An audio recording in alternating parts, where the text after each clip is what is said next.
అన్నమయ్య జిల్లా రాయచోటిలో పట్టుబడ్డ అబూబకర్ సిద్దికీ, మహమ్మద్ అలీ కరడుగట్టిన ఉగ్రవాదులని ఎన్ఐఏ తెలిపింది. అబూబకర్ సిద్దికీ, మహమ్మద్ అలీకి అల్ ఉమా అనే ఉగ్రవాద సంస్థతో సంబంధాలు ఉన్నాయని తేల్చారు పోలీసులు. పేర్లు మార్చుకుని రాయచోటిలో నివసిస్తున్నారు.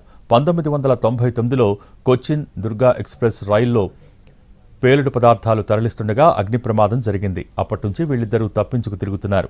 అమానుల్లా, మన్సూర్గా పేర్లు మార్చుకుని రాయచోటులోని కొత్తపల్లి, మహబూబ్ బాషా వీధిలో నివాసం ఉంటున్నారు.